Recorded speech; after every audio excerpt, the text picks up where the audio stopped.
আজ হলো বৃহস্পতিবার, আর বৃহস্পতিবার দিন তো লক্ষ্মী পূজা থাকে। তো তার কাজকর্ম তো অনেক কিছু থাকে, তাই অনেক সকালে উঠেছি। আর উঠে কিন্তু আমি গেটের তালাটা খুলি নেই, কারণ প্রচুর ফুল ফুটেছে, তাই একটু দেরি করেই তালাটা খুলি। তো তালা খুলে আসছি, দেখো কুকুরটাও আমার পিছনে পিছনে আসছে। আর আমার প্রতিবেশীর আজকে এক দেওরের হলুদ কোটা, তো সেখানে আমাকে 9টার সময় যেতে বলেছে। তাই সকাল থেকে চেষ্টা করছি ঘরের কাজকর্মগুলো শেষ করে হলুদ করতে যাব। তো সকালবেলা উঠেই দেখো আমি কিন্তু বিড়ালকে আদর করে নিলাম। আর এখন বাসি জলটা দিতে যাব আমি লাউ গাছের গোড়ে। লাউ গাছে নাকি বাসি জল দিলে ভালো হয়। তো শুভ সকাল আমার প্রিয় বন্ধুরা। কোচবিহার জেলার ছোট্ট একটা গ্রাম থেকে আমি পিঙ্কি, আর আমার ব্লগ চ্যানেলে তোমাদেরকে জানাই অনেক অনেক ভালোবাসা। তো তোমরা যে যেখান থেকে আমার ভিডিওটা দেখছো, আশা করছি সবাই তোমরা ভালো আছো, সুস্থ আছো, আর আমরাও ভালো আছি। কি যেন বলবে তোমাকে? কি হয়েছে? উকি মেরে আবার দেখে। ওই যে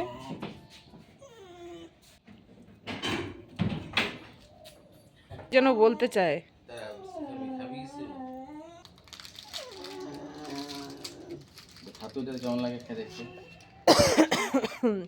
বলবে তোমাকে কেমন লাগে। বলছে না ওর ফ্রিটা কৃমি হয়েছে, এই যে বলছে না ফ্রিটা কৃমি হয়েছে।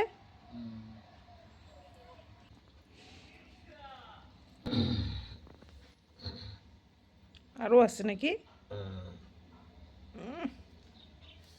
মেলা বেড়েছে। আমরা বাইরে যাই।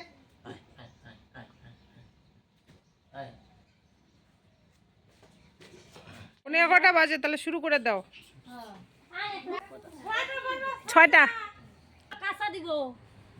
হ্যাঁ? আরে হবে, হয়েছে, বাড়তি হয়েছে, তুমি দাও না। কয়টা? 6টা। 6টা বলে বাড়তে গেলো। 4টা পড়ছে তো। 4টা পড়ছে তো, আর একটা পড়ছে। নাহলে দেওরের বউয়ের সাথে ঝগড়া লাগবে। সিঁদুর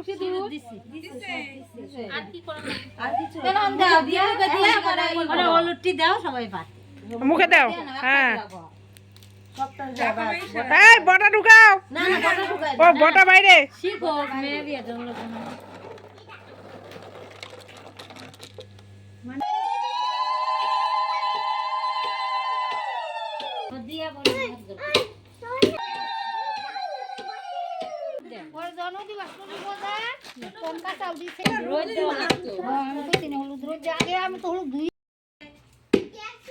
ছেলের বৌদি মুখের মধ্যে পান দিয়ে রাখছে। ওইটা কি বের করে দিচ্ছ? বটা? কথা কইব না।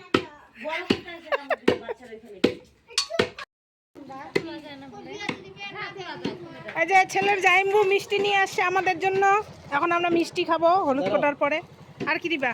ও জর্দা আছে তো, দাও।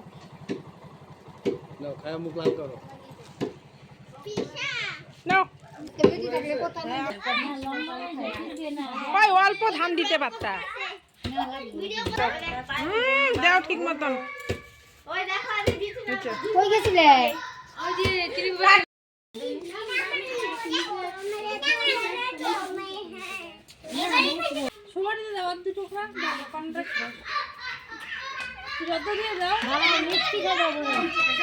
তো এইমাত্র ঘরে আসলাম, আর এসে আয়না দেখলাম কি অবস্থা করেছে দেখো। তেল সিঁদুর হলুদ দিয়ে মানে মুখের যা তা অবস্থা করেছে।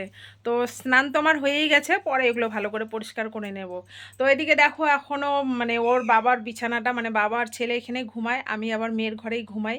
কারণ শীতের দিনে না আমার ছেলে আবার বেশি কিছু গায়ে দিতে পারে না, কিন্তু আমার বরের আবার ঠান্ডা লাগছে। তো আজকে খাট খুলে একটা আমি লেপ বের করব, ও গায়ে দেবে। কারণ আমি লেপ গায়ে দিই, লেপের উপরে আবার ভিতরে পোলো দেই, আবার বিছানার উপরে এক্সট্রা একটা চাদর দেই, মানে কারণ আমার ঠান্ডাটা বেশি।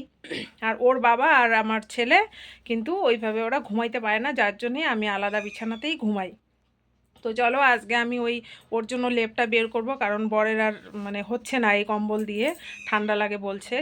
এতদিন হয়ে গেছে, বিয়ে হয়ে গেছে আমার, কিন্তু সত্যিকারে কোনো দিন এইভাবে আমি হলুদ কোটা করি নাই বা সম্পূর্ণ দেখিও নাই।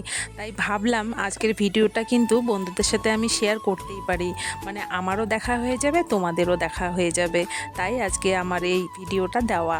তো যাই হোক, তো হলুদ কোটা করে এসে মানে সংসারে সত্যিকারেই এত কাজ, একে তো ঘুম থেকে উঠে নানান কাজ করে দম পাচ্ছি না, তার উপরে এখন এসে এই মানে ঠাকুর পূজা তো দিয়ে গেছি, এখন আবার এই লেপের ওয়ার ধোবো, ঘর দুয়ার মুছবো।